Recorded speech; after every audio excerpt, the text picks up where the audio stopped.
Hey guys, tonight we're stepping quietly through the heavy wooden doors of a medieval convent, where the air is thick with the scent of beeswax, old stone, and, believe it or not, a hint of cheese. You shuffle along cool flagstones, your footsteps muffled by the hush that seems to settle over everything here. The nuns move in gentle patterns, their habits swishing softly as they go about their daily routines. You might expect a place like this to be all about prayer and silence. But there's a surprising amount of bustling activity.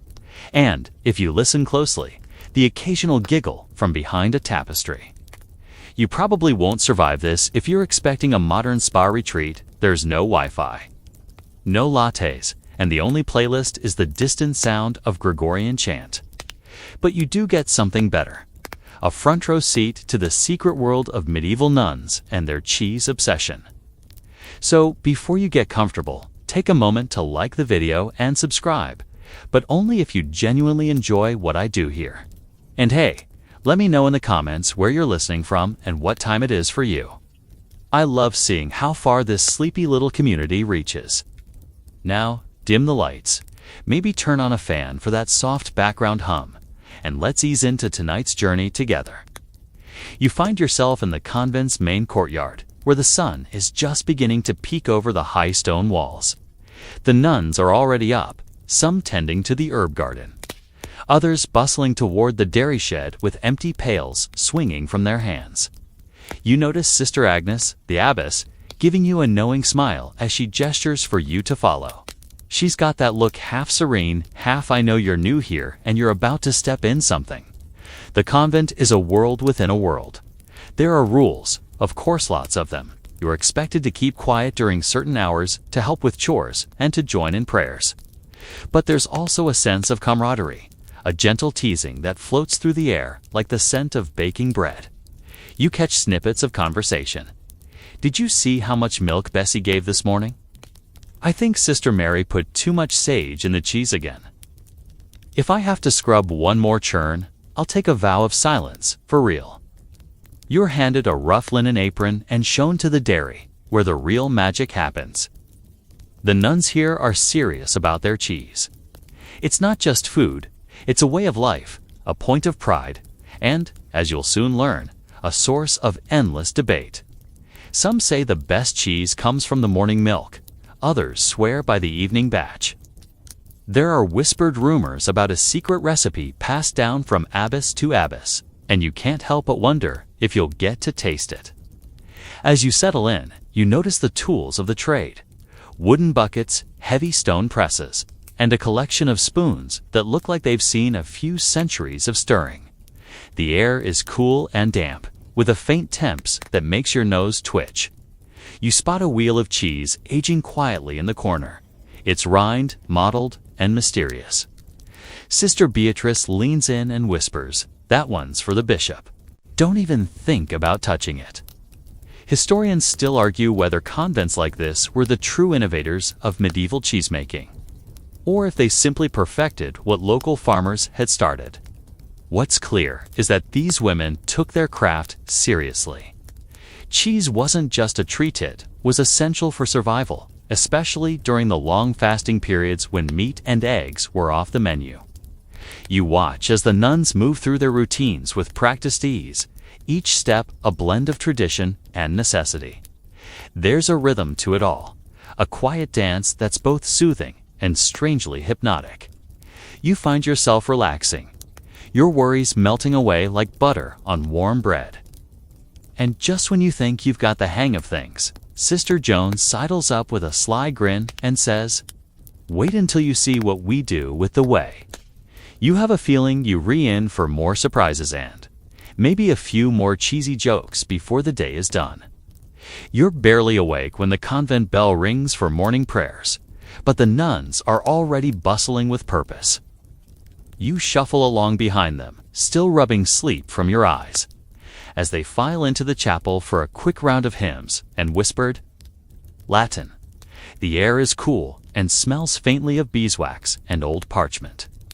You try to hum along, but your stomach is already thinking about breakfast. Spoiler, it's probably going to involve cheese. After prayers, the nuns head straight for the refectory, where a simple meal awaits. There's bread, a little fruit, and of course a wedge of pale, crumbly cheese. You notice how the nuns savor each bite, and you start to wonder, why is cheese such a big deal here? Is it just because it tastes good, or is there something deeper going on? Turns out, cheese is more than just a snack in the convent. It's a lifeline. Medieval religious rules are strict, especially when it comes to food. There are fasting days, lots of them, when meat, eggs, and sometimes even fish are off limits. But cheese is allowed. It's the loophole that keeps everyone from fainting during Vespers. You can almost hear the collective sigh of relief echoing through the centuries. You sit beside Sister Margaret, who explains that cheese is packed with protein and fat, making it the perfect food for long days of prayer and work. It keeps us strong, she says, and it's a blessing on fasting days. She winks, and you get the feeling she's survived more than a few Lenten seasons on nothing but cheese and determination. But there's more to it than just nutrition. Cheese is a symbol of the nuns' resourcefulness. They can't always rely on outside help, so they make the most of what they have: milk from their own cows and goats, a little salt, and a lot of patience. You watch as Sister Agnes blesses the morning's cheese, her hands moving in a practiced gesture that's part prayer, part muscle memory. Historians still argue whether cheese was truly a fasting food, or if the nuns just got really good at bending the rules. Some say the church turned a blind eye to the convent's cheesemaking, while others insist that cheese was always meant to be part of the monastic diet. Either way, the nuns aren't complaining.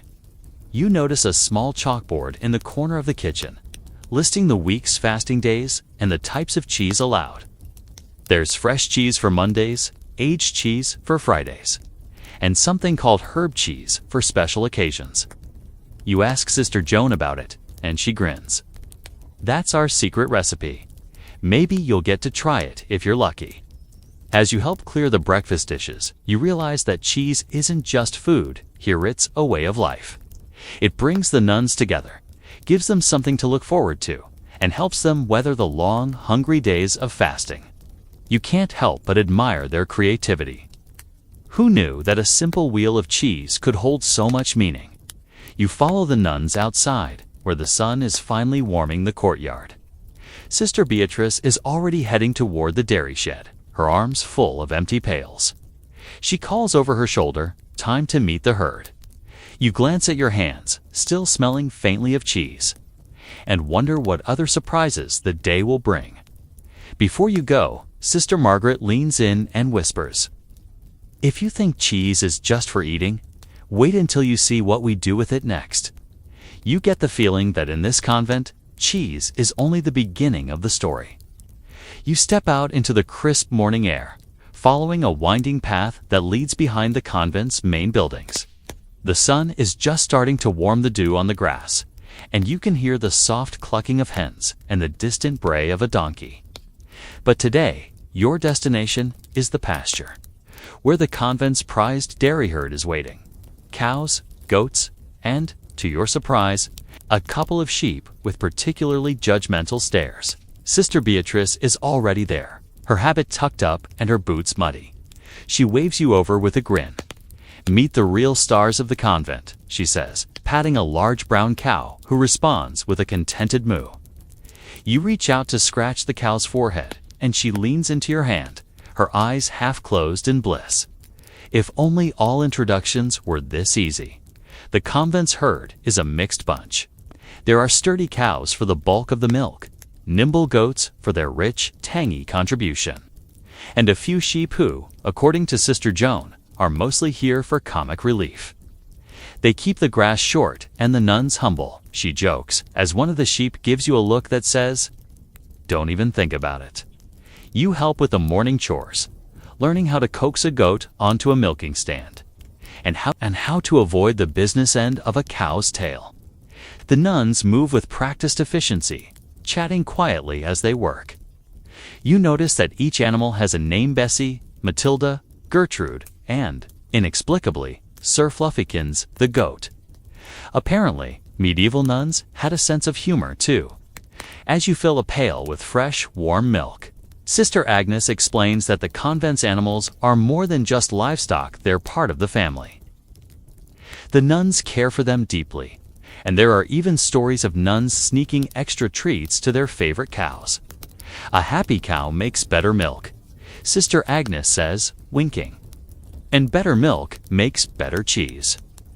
Historians still argue whether medieval convents kept more cows or goats, or if the choice depended on the region. Some records suggest that goats were favored in rocky, hilly areas, while cows were more common in lush valleys. Sheep, meanwhile, were often kept for their wool. But their milk was a welcome bonus, especially for making certain types of cheese that needed a little extra richness. You learn that the nuns have developed a kind of sixth sense for their animals' moods. Sister Mary can tell if a cow is feeling under the weather just by the way she flicks her ears. Sister Joan claims she can predict the weather based on how loudly the goats complain in the morning. You're not sure if she's serious, but after hearing the goats chorus, you start to believe her. There's a quirky tradition in the convent. Every spring, the nuns hold a naming day for any new calves, kids, or lambs. The whole community gathers to suggest names, and the winning entries are often the silliest. Last year's goat was christened Princess Buttercup, and the sheep twins are known as Salt and Pepper. You can't help but smile at the thought of a medieval nun calling for Princess Buttercup in the middle of a rainstorm. As the sun climbs higher, you help lead the animals back toward the dairy shed. The cows plod along contentedly, the goats skip and butt heads, and the sheep, well, the sheep just look unimpressed. You realize that tending the herd is hard work, but it's also strangely calming. There's a rhythm to it, a sense of connection to the land and the animals that makes the whole process feel almost sacred. Before you head inside, Sister Beatrice hands you a small cup of fresh goat's milk. It's warm, a little sweet, and surprisingly delicious. The secret to good cheese, she says, is happy animals and happy nuns. You take another sip, feeling a little more at home in this quirky, cheese-obsessed world. And just as you're about to head back to the dairy, Sir Fluffikins the goat gives you a gentle nudge right into a puddle. The nuns burst out laughing, and you can't help but join in. After all, in a place where cheese is king and goats have royal titles, a little mud is just part of the fun. You're up before the sun, the convent still wrapped in a sleepy hush as you shuffle toward the dairy shed. The air is chilly, and your breath puffs out in little clouds as you follow the nuns, who seem far more awake than anyone should be at this hour. Sister Mary hands you a wooden pail and a soft smile, whispering, "The cows don't wait for anyone, not even the abbess." You try to stifle a yawn, but it escapes anyway, earning you a sympathetic pat on the back. Inside the dairy, the cows are lined up and ready, their big eyes blinking in the lantern light. You take your place on a low stool, feeling a bit like you've wandered into a medieval yoga class, except instead of downward dog, it's more like sideways cow. Sister Beatrice demonstrates the milking technique. Gentle, steady, and with just the right amount of pressure. You give it a try, and the cow looks back at you as if to say, "Not bad for a beginner." The nuns work in near silence. The only sounds the rhythmic squirting of milk into pails and the occasional sleepy moo. There's something oddly peaceful about it, like the world has shrunk to just you, the cow, and the soft glow of the lantern. You find your mind wandering, thinking about how many mornings like this have unfolded in this very spots, century after century. Nun after nun, all united by the simple act of milking. Once the pails are full, the nuns carry them to the dairy kitchen where the real magic begins. The milk is poured into large copper cauldrons, and the fire is stoked to just the right temperature. Sister Agnes checks the heat with a practiced hand, declaring, "Too hot and you'll scald it. Too cold and you'll be here all day." You make a mental note. Cheesemaking is apparently a lot like Goldilocks. Everything has to be just right. As the milk warms, the nuns add a mysterious ingredient, rennet. This is what turns the milk from liquid to curds, the first step in the alchemy of cheese. You watch as the milk thickens, transforming before your eyes. Sister Joan leans in and whispers, "Some say the best rennet comes from a calf's stomach. But we've got a secret plant recipe." You're not sure if she's joking, but you file it away for later investigation. Historians still argue whether medieval nuns used animal or plant rennet more often. Some convents had access to calves and could make traditional rennet, while others relied on thistle, fig sap, or even nettles to get the job done. The debate continues, with some scholars insisting that plant rennet gives a gentler flavor, while others claim it's all about tradition. As the curds form, the nuns cut them with long wooden knives, then gently stir the mixture. The watha liquid left behind starts to separate, and you're handed a slotted spoon to help scoop out the curds. It's a slow, careful process, and you can see why the nuns are so patient. There's no rushing cheese. It takes its own sweet time. You notice that each nun has her own little ritual. Sister Mary hums softly as she stirs, while Sister Beatrice tells quiet jokes to the curds. You can't help but smile, even as your arms start to ache from all the stirring. Cheesemaking, it turns out, is a full-body workout. Who needs a gym membership when you've got a dairy? Once the curds are ready, they're scooped into cloth-lined molds and pressed to squeeze out the last of the whey. The nuns stack heavy stones on top, then step back to admire their handiwork. "Now we wait," Sister Agnes says, wiping her hands on her apron. Patience is the most important ingredient. You glance at the clock. If there were one and realize it's still not even breakfast time. The nuns, however, are already planning the next batch. Debating whether to add herbs, try a new mold, or stick with the classic recipe. You get the sense that cheesemaking is as much about creativity as it is about tradition. As you help clean up, Sister Joan grins and says, "You survived your first milking. Next time, we'll let you try the goat." You're not sure if that's a reward or a challenge, but you're oddly looking forward to it. After all, in a world where cheese is life, every day is a new adventure. You're still rubbing the sleep from your eyes as the nuns gather around a battered wooden table, their aprons dusted with flour and their hands already busy. Today, you're getting a rare peek into the convent's most closely guarded secrets: the cheese recipes. Sister Agnes produces a thick, leather-bound book, its pages yellowed and corners curled from centuries of use. She opens it with a reverence usually reserved for holy relics, and you can't help but lean in, hoping to catch a glimpse of the mysterious formulas within. The nuns debate in hushed tones about which recipe to use. Some prefer the classic abbess's wheel, a hard cheese that can last through the winter. Others argue for the softer, herbed Saint's Delight, which is perfect for feast days. You notice that every recipe has little notes scribbled in the margins. Add more sage if Sister Mary is cooking, or best with goat's milk after the first frost. It's clear that cheesemaking here is as much art as science, and every nun has her own twist. Sister Joan, always the mischief maker, claims her cheese is the creamiest because she uses a secret ingredient: a splash of cider vinegar instead of rennet. "It's the taste of rebellion," she whispers, and you're not sure if she's joking. Historians still argue whether medieval nuns really experimented with so many curdling agents, or if these stories are just convent folklore. Some say the nuns were strict traditionalists, while others believe they were quietly innovative, always looking for ways to improve their cheese. You're handed a bowl of warm milk and told to try your hand at curdling. Sister Beatrice offers you a choice: animal rennet, thistle sap, or a squeeze of lemon.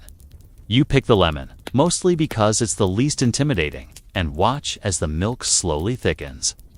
The nuns nod approvingly, and Sister Mary jokes, "If it doesn't work, we'll just call it experimental cheese and feed it to the chickens." As the curds form, the nuns discuss the merits of different herbs and spices. Sage, thyme, and even a pinch of nutmeg make their way into the conversation. Sister Margaret insists that a little garlic wards off both evil spirits and bland cheese, while Sister Joan claims that a sprinkle of marjoram brings good luck. You wonder if there's a cheese for every occasion, one for rainy days. another for feast days, and maybe even a special batch for when the bishop visits. You notice that the nuns are careful to record every experiment, no matter how odd. There's a whole section in the recipe book devoted to unusual outcomes, with entries like blue cheese accidental but delicious and rose petal curds, never again. It's a reminder that even in a world of strict rules, there's room for a little fun and a lot of curiosity. As you stir your curds, Sister Agnes tells you about the convent's most famous cheese, the Miracle Wheel. Legend has it that one year, during a particularly harsh winter, the nuns ran out of rennet and had to improvise with wild thistle. The resulting cheese was so delicious that it became a staple, and every year since, the nuns make a special batch to celebrate their resourcefulness.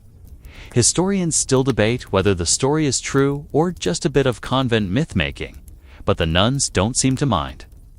A good story makes the cheese taste better, Sister Beatrice says with a wink. You help pour the curds into molds, pressing them gently and wrapping them in clean cloth. The nuns work quickly, their hands sure and steady, but there's a sense of playfulness in the air. Someone starts humming a tune, and soon the whole kitchen is filled with soft singing and the occasional burst of laughter. You realize that cheesemaking isn't just about food. It's about community, tradition, and the joy of creating something together. As the cheese is set aside to age, Sister Joan leans over and whispers, "Next time, we'll show you the real secret, how to make the cheese sing." You're not sure what that means, but you're definitely intrigued. In this convent, it seems. There's always another layer to the story and another wheel of cheese waiting to be discovered. You're elbow deep in curds when Sister Beatrice beckons you over to a long wooden bench lined with the convent's most prized possessions, the cheese-making tools. Each one has a story, and, judging by the nicks and stains, most have seen more action than a knight's sword. You pick up a heavy wooden bucket, its handle worn smooth by generations of hands.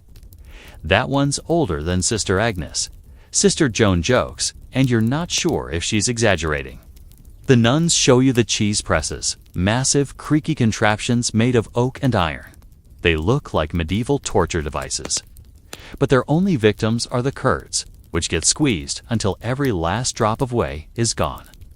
You help load a mold with fresh curds, then crank the press, feeling the resistance as the cheese takes shape. Sister Mary warns, don't overdo it, or you'll end up with a cheese brick. We're not building a cathedral. You laugh, but you ease up on the handle, just in case. Next, you're handed a collection of wooden spoons, each one carved with a different pattern.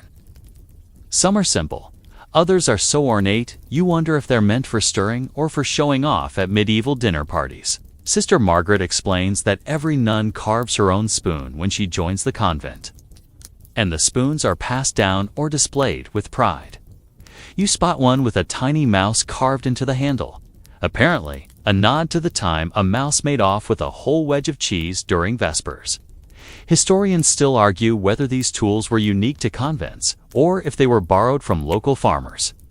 Some say the nuns developed their own designs to suit their particular cheeses, while others believe the tools were simply adapted from whatever was available. Either way, the nuns treat their equipment with a reverence that borders on the sacred. Sister Agnes polishes her favorite press every Sunday, and there's a running joke that if the abbey ever caught fire, the nuns would save the cheese molds before the hymnals.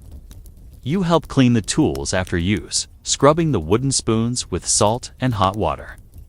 Sister Joan tells you that some nuns believe a well-seasoned spoon adds flavor to the cheese, while others insist it's just superstition. You decide not to argue.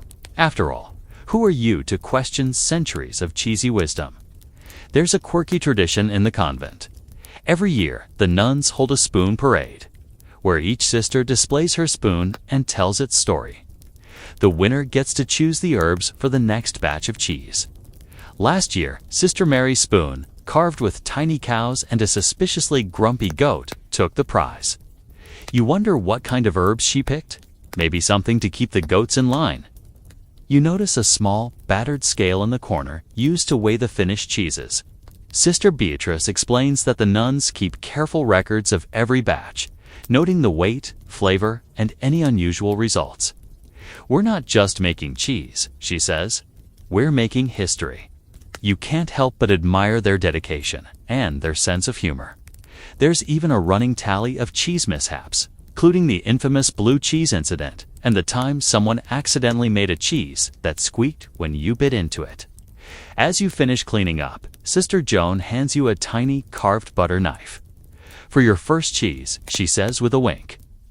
"May it never squeak." You tuck it into your apron, feeling a little more like part of the team. Before you leave the dairy, you take one last look at the tools lined up on the bench. They're battered, mismatched, and a little quirky, just like the nuns who use them. You realize that in this convent, every tool has a story, every cheese has a secret, and every day brings a new adventure. And if you're lucky, maybe one day you'll carve your own spoon and add your story to the mix.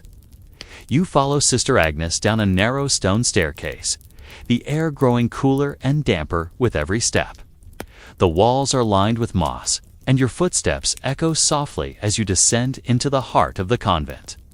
The cheese cellar, down here, the world above, seems to fade away, replaced by the earthy scent of aging cheese and the faint drip of water from the ceiling. You shiver, but Sister Agnes just grins. "Perfect for cheese, not so great for toes," she whispers, wiggling her own sandaled feet.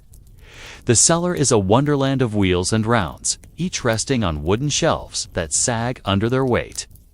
Some cheeses are pale and fresh, others dark and crusty with age.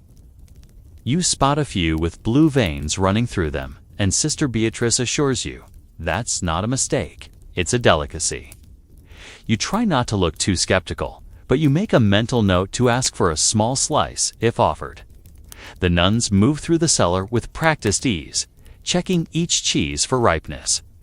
They tap, sniff, and sometimes even sing to the wheels, claiming it helps the cheese mature. You raise an eyebrow, but Sister Joan insists a happy cheese is a tasty cheese. Historians still argue whether singing to cheese actually improves the flavor, or if it's just a way for the nuns to pass the time during the long, chilly months of aging. You help turn the cheeses, a task that must be done regularly to ensure even aging. The wheels are surprisingly heavy, and you nearly drop one before Sister Mary swoops in to save it. "Careful," she says, "that one's older than you." You wonder if she's joking, but the cheese does look like it's been seen a few centuries. There's a legend in the convent about the singing cheese. Supposedly, one year, a wheel of cheese began to hum during evening prayers. The nuns took it as a sign of divine favor, and ever since, they've sung to the cheeses in hopes of another miracle. You listen closely, but all you hear is the soft creak of the shelves and the distant sound of Sister Joan humming a lullaby. The cellar is also home to a few oddities. A cheese shaped like a fish made for the feast of St. Peter. A tiny round with a cross pressed into the rind reserved for the bishop. And a mysterious lumpy cheese that no one seems willing to claim. "That's Sister Margaret's experiment," Sister Beatrice whispers.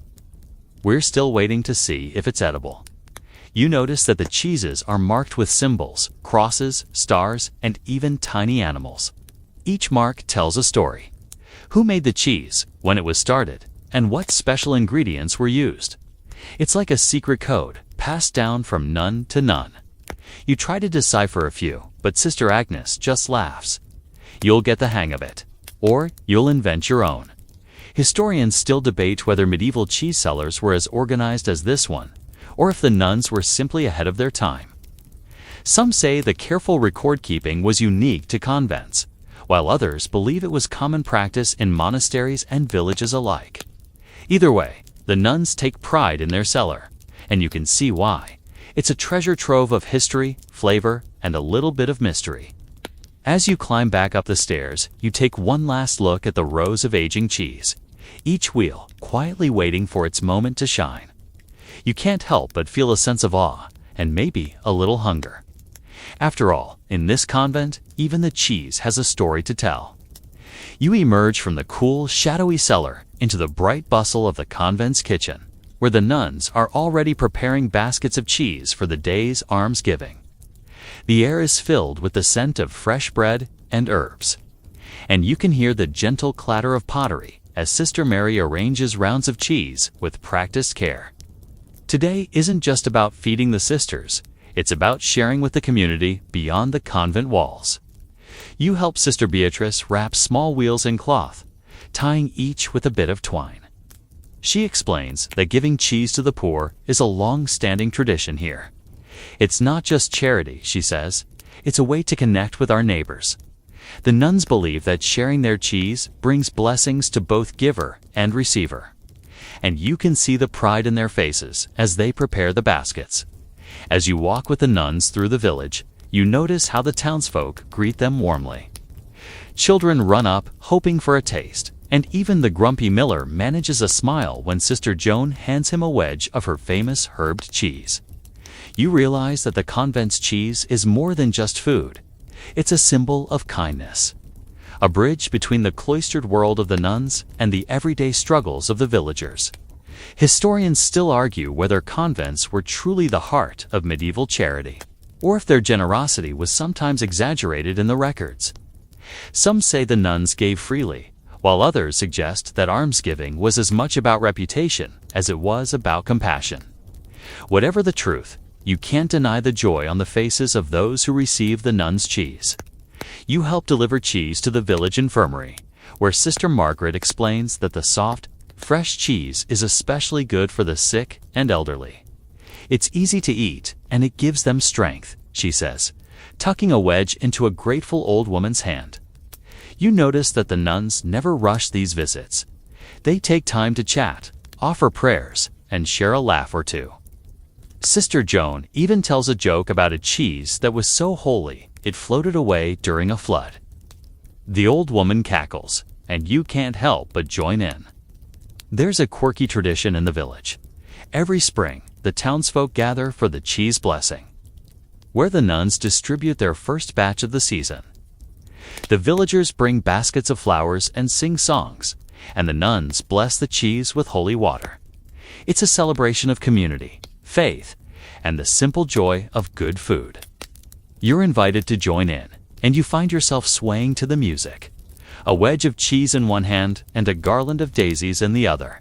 You notice that the nuns keep careful records of their almsgiving, noting who received cheese and when. Sister Beatrice explains that this helps them make sure everyone is cared for, especially during hard times. No one should go hungry, she says firmly. And you believe her? The nuns' commitment to their community is as strong as their dedication to their craft. Historians still debate the true impact of convent charity. Was it enough to make a real difference, or just a drop in the bucket? Some argue that the nuns' efforts inspired others to give, creating a ripple effect of kindness. Others point out that poverty was a constant challenge in medieval villages, and even the best cheese couldn't solve every problem. But as you watch the villagers savor their gifts, you can't help but think that every little bit helps. As you return to the convent, your basket empty and your heart full, Sister Joan nudges you and says, "See, cheese really does make the world a better place." You laugh, realizing that in this sleepy corner of the world, a simple wheel of cheese can bring people together, spark a smile, and maybe, just maybe, change a life. The sun is high and golden as you return to the convent, just in time for a special day, a feast in honor of a beloved saint. The air is alive with anticipation, and the nuns are in a flurry of preparation. You're swept into the kitchen, where Sister Mary is already grating cheese with the speed and focus of someone who's done this 1,000 times. "Feast days are our chance to get creative," she says, handing you a bowl of fresh curds. And to show off a little, if we're honest. The refectory is transformed for the occasion. Long tables are draped with linen, wildflowers fill clay jugs, and the best cheese wheels are brought out from the cellar. You help arrange platters of soft, herbed cheese, tangy goat rounds, and a mysterious blue-veined wedge that Sister Joan claims is an acquired taste. There's even a sweet cheese tart cooling on the windowsill, its crust golden and inviting. As the nuns gather for the feast, you notice the sense of celebration in the air. Laughter bubbles up more easily, and even the usually stern Sister Agnes cracks a smile as she slices into the first wheel. The meal begins with a prayer of thanks, not just for the food, but for the hands that made it and the community that shares it. You take a bite of the herbed cheese, savoring the burst of flavor, and realize that this is no ordinary meal. Feast days are a break from the usual routine, a chance for the nuns to indulge a little and enjoy the fruits of their labor. Cheese takes center stage, appearing in pies, pastries, and even soups. Sister Margaret tells you about a medieval favorite: cheese and onion pottage. A thick, comforting stew that's perfect for chilly evenings. You help ladle it into bowls, the aroma making your stomach rumble. There's a quirky tradition at the convent. On feast days, the youngest nun gets to invent a new cheese dish. Today, Sister Lucia presents her creation, cheese-stuffed herb dumplings, served with a drizzle of honey. The nuns cheer, and you're invited to try one. It's warm, gooey, and just a little bit sweet, a perfect bite of celebration. Sister Joan jokes that next year she'll make cheese surprise, but refuses to say what the surprise will be. Historians still argue whether medieval convents really went all out for feast days, or if these stories have grown in the telling. Some records describe lavish spreads, while others suggest the meals were simple but heartfelt. What's clear is that food, especially cheese, was a way for the nuns to mark special occasions, to come together in joy, and to create memories that would last long after the last crumb was gone. You notice that the nuns use special molds for feast day cheeses, pressing patterns of flowers, crosses, or even tiny animals into the rind. Sister Beatrice shows you a wheel with a delicate rose design, explaining that each pattern has its own meaning. "It's our way of making the day beautiful," she says, and you can see the pride in her eyes. As the meal winds down, the nuns share stories and gentle jokes. Sister Mary recalls the time a cheese tart collapsed in the oven, only to be rescued with a quick prayer and a lot of extra honey.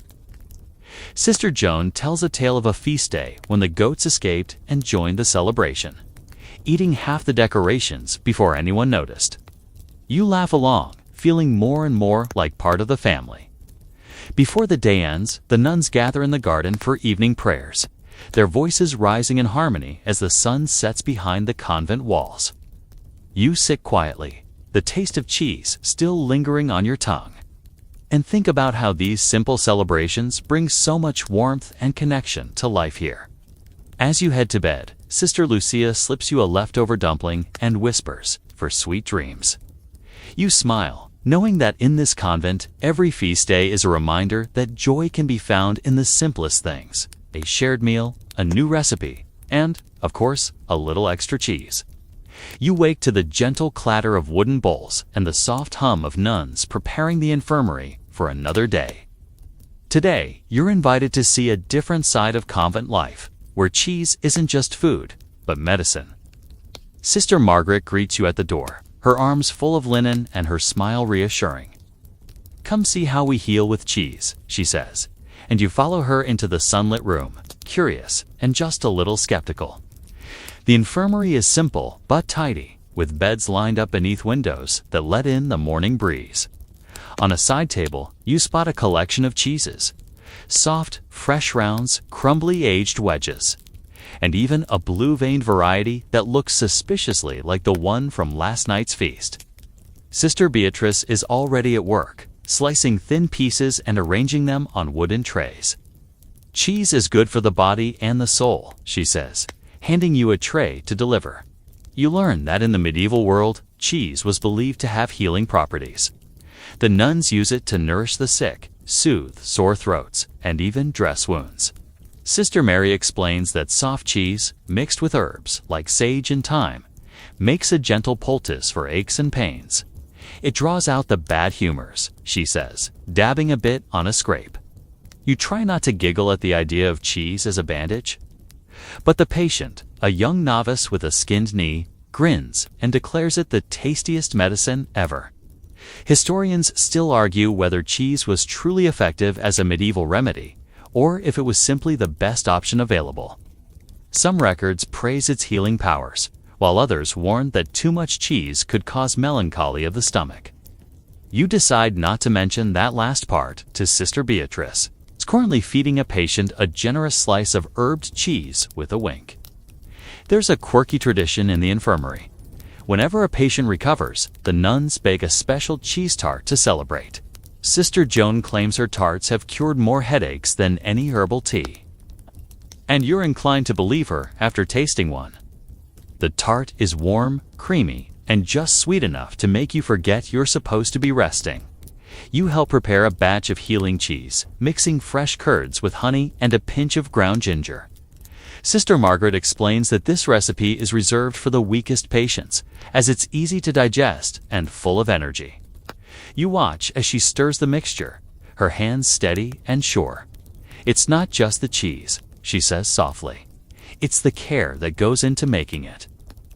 The nuns also use cheese in more unusual ways.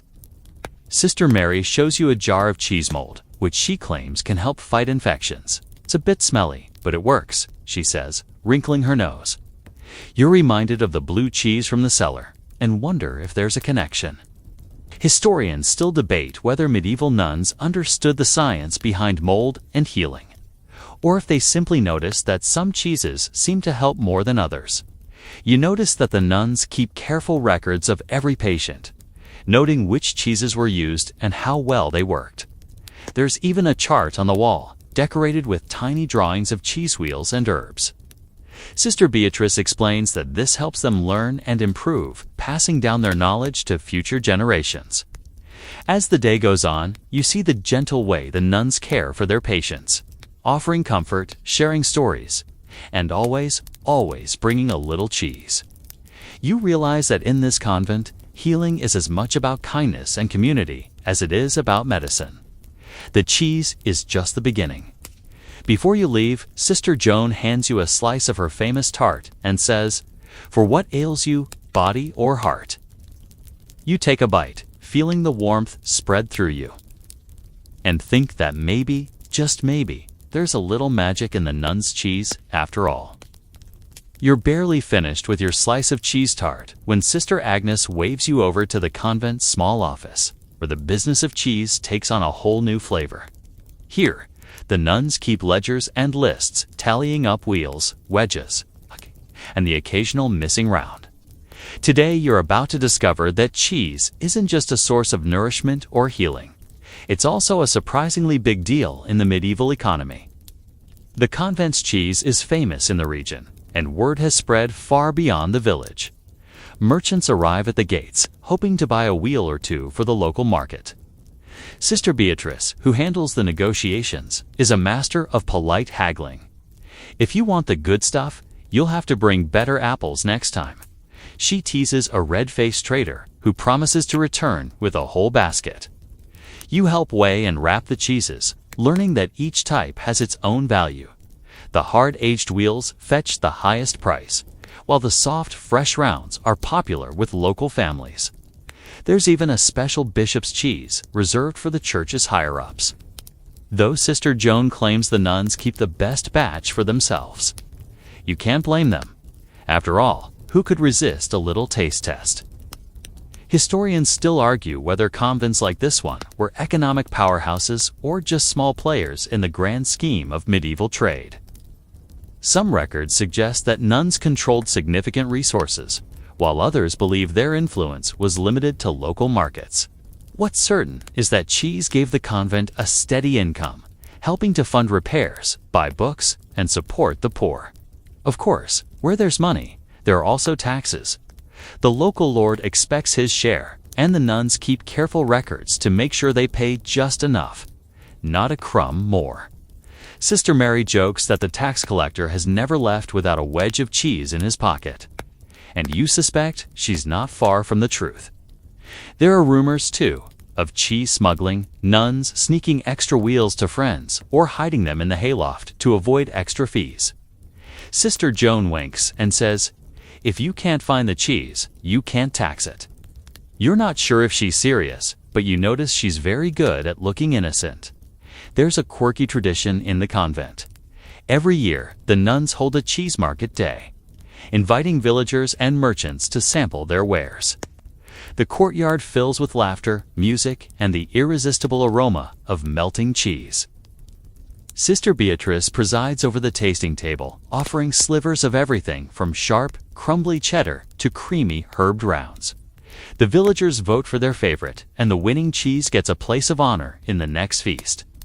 You notice that the nuns are careful to balance business with charity. For every wheel sold, another is set aside for the poor or for special occasions. Sister Agnes explains that this is part of their vow, to use their skills not just for profit, but for the good of all. Cheese is a gift, she says, and gifts are meant to be shared. Historians still debate the extent of cheese smuggling in medieval convents. Some say it was widespread, a clever way to outwit greedy officials.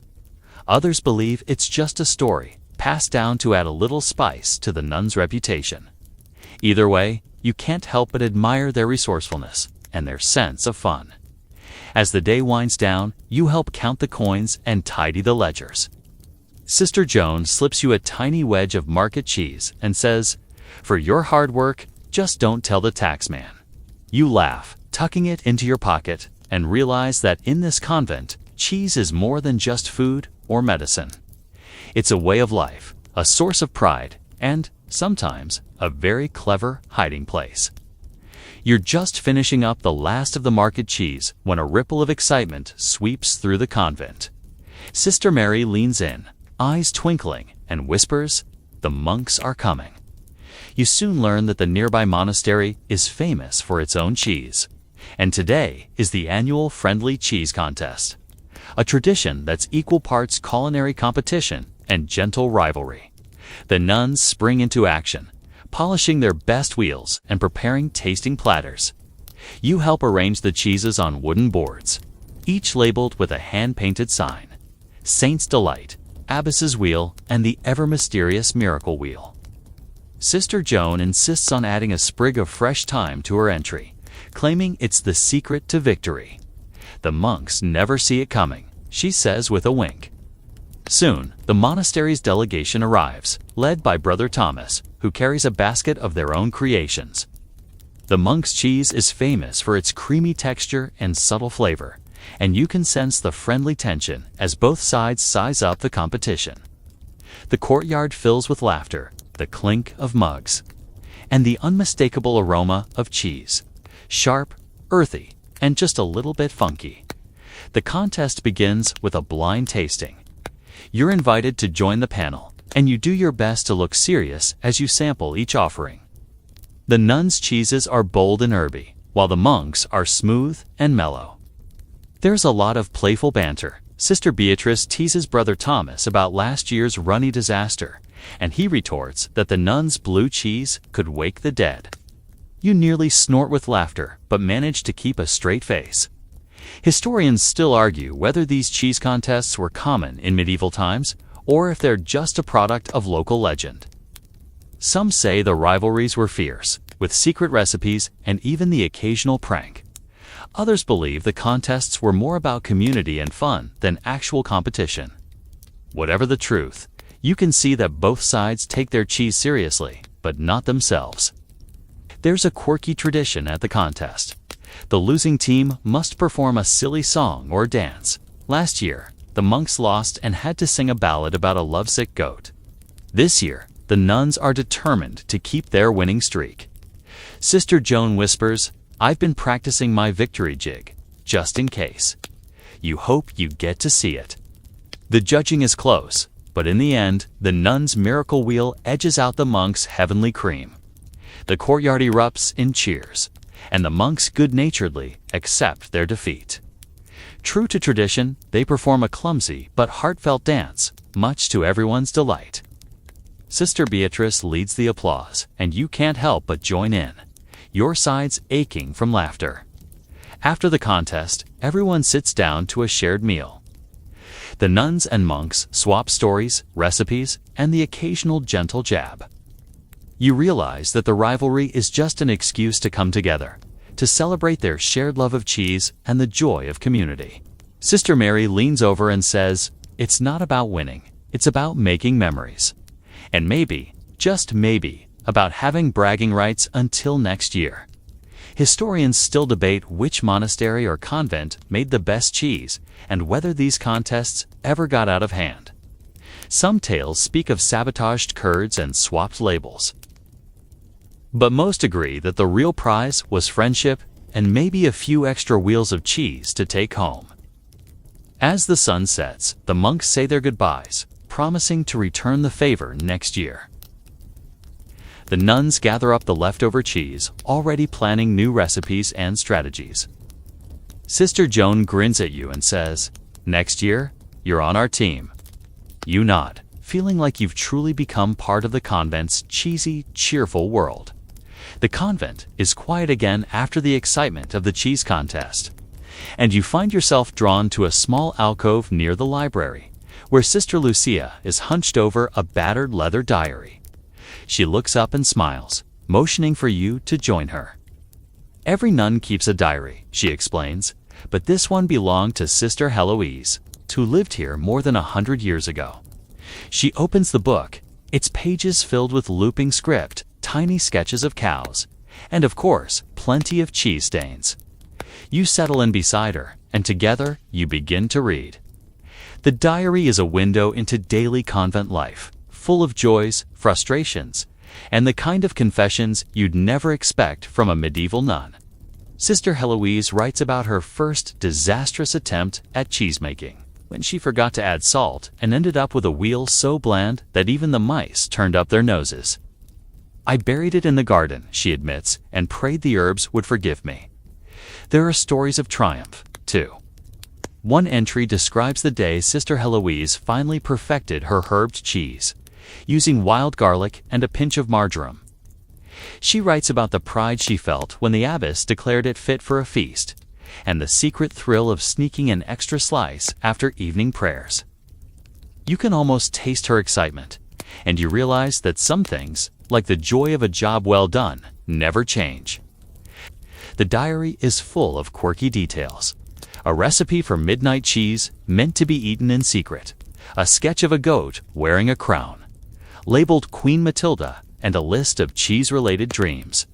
"Last night, I dreamed of a cheese so light it floated out the window," Sister Heloise writes. "I chased it across the fields, but it was too quick for me." Sister Lucia laughs. "We still have dreams like that, though usually it's the goats escaping, not the cheese." Historians still argue whether these personal diaries are reliable sources or just fanciful stories. Some believe the nuns exaggerated for their own amusement, while others think the diaries offer a rare, honest glimpse into convent life. Either way, you're grateful for the chance to see the world through Sister Heloise's eyes. You notice that the diary isn't just about cheese.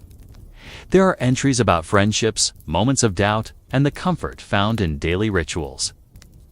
Sister Heloise writes about missing her family, about the peace she finds in the garden, and about the laughter that fills the kitchen on baking days.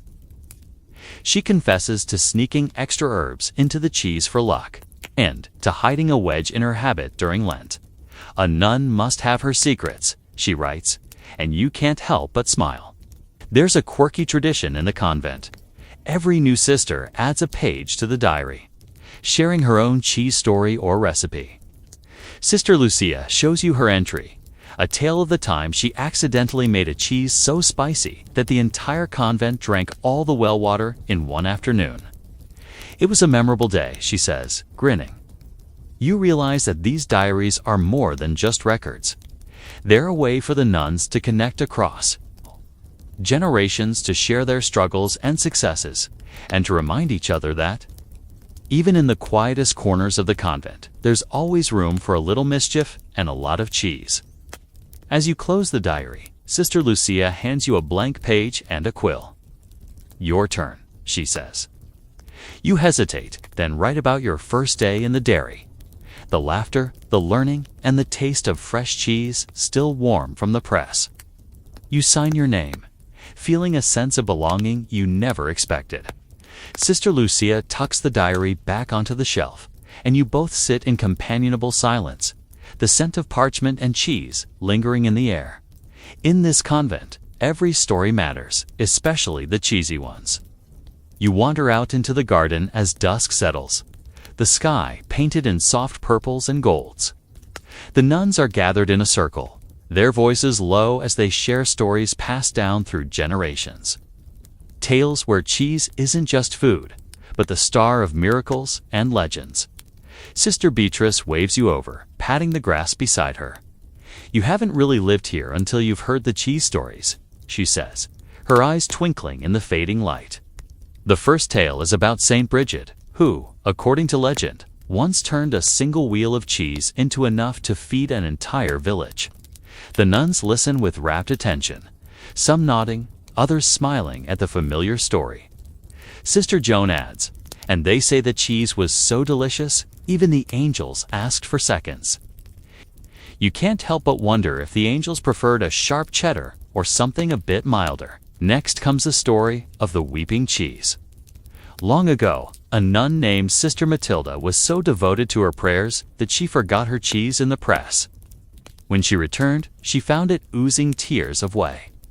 The other nuns declared it a sign of divine compassion, and the cheese was shared among the sick, who all recovered soon after. Historians still argue whether this was a miracle or just a case of overpressing, but the nuns prefer the miracle version. It makes for a better bedtime story. There's a legend about a cheese that sang during midnight prayers, its hum blending with the nuns' chants. Some say it was the echo of the sisters' voices. Others claim it was the cheese itself, grateful for the care it received. Sister Mary insists she once heard a wheel of blue cheese whistle, but Sister Agnes just rolls her eyes and says, "That was the wind, or maybe Sister Joan's snoring." The group bursts into gentle laughter, the kind that lingers in the air like the scent of wild thyme. You learn that cheese has a place in local folklore, too.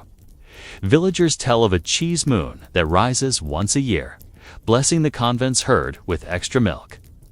Children leave tiny offerings of bread and flowers at the dairy door, hoping for a taste of the first cheese of spring. Sister Lucia remembers a year when the cheese came out shaped like a heart, and the whole village declared it a sign of good luck. Historians still debate how much truth lies in these stories. Some say they're just ways to explain the mysteries of cheesemaking, while others believe they reflect the deep connection between the nuns, their craft, and the world around them. You decide it doesn't really matter. What's important is the sense of wonder and community these tales inspire. There's a quirky tradition at the convent. Every year, on the feast of Saint Bridget, the nuns gather to tell their favorite cheese miracle. The best story wins a crown of daisies and the honor of choosing the herbs for the next batch of cheese. Sister Joan, last year's winner, proudly wears her daisy crown and promises to defend her title with a new tale about a cheese that once saved the convent cat from a rainstorm. As the stars begin to appear, the nuns' voices grow softer, their stories blending with the gentle sounds of the evening. You feel a deep sense of peace, wrapped in the warmth of shared laughter and the glow of old legends. In this moment, you understand why cheese is so much more than food here. It's a thread that weaves together faith, hope, and a little bit of magic. Sister Beatrice leans over and whispers, "If you ever hear a cheese sing, let us know. We'll make you the abbess on the spot." You grin, promising to keep your ears open and settle back to listen as the last story of the night drifts up to meet the stars. The garden is quiet now, the last rays of sunlight slipping away as the nuns begin their evening routines. You find yourself drawn back to the dairy, where the day's final wheel of cheese is waiting to be tucked away for the night. Sister Agnes is there, her hands gentle as she wraps the cheese in linen and places it on a shelf. She smiles at you, her eyes soft with the kind of tired contentment that comes from a day well spent. You help sweep the floor, the scent of milk and herbs lingering in the cool air. The dairy feels different at night, quieter, almost sacred. The tools are cleaned and stacked, the press is silent, the spoons resting in their places. You run your fingers along the wooden bench, remembering the laughter, the stories, and the gentle chaos of the day. There's a sense of peace here, a feeling that everything is as it should be. Sister Joan appears with a candle, her face glowing in the soft light. She hands you a small wedge of cheese, still warm from the afternoon's pressing. "For your dreams," she says, and you take a bite, savoring the creamy texture and the hint of fresh herbs. It tastes like comfort, like belonging, like the end of a long, happy day. The nuns gather for evening prayers, their voices rising in gentle harmony. You sit quietly at the back, the cheese still melting on your tongue, and let the music wash over you. The worries of the outside world seem far away, replaced by the steady rhythm of convent life. The milking, the making, the sharing, the stories. You realize that in this place, every day ends with gratitude, every night with hope. Historians still debate whether medieval nuns truly found peace in their routines, or if the quiet was sometimes lonely. Some say the convent was a refuge, a place of purpose and community. Others believe it could be isolating, the silence heavy at times.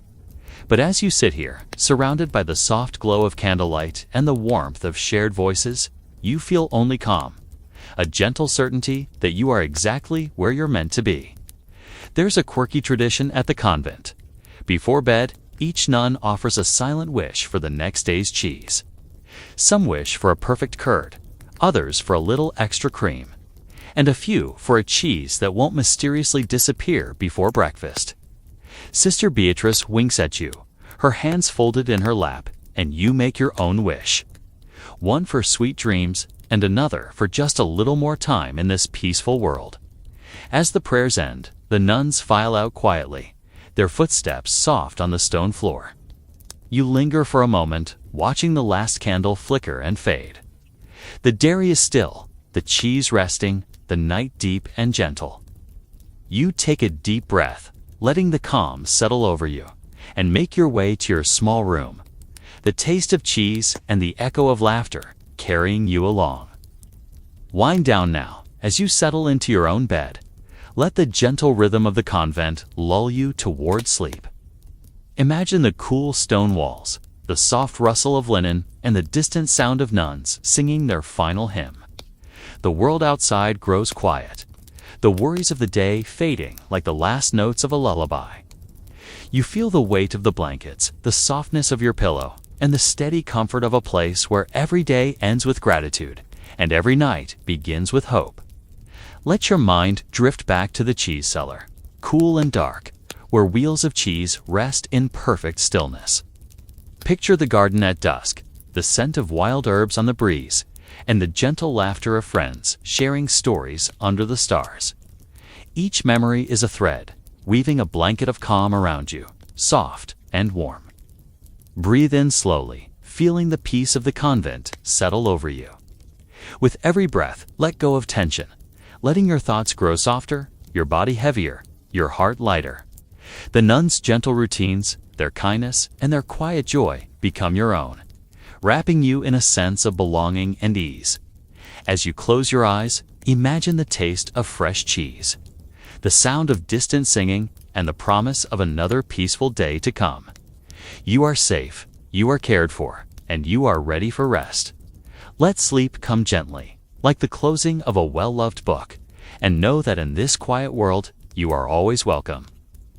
Good night and sweet dreams.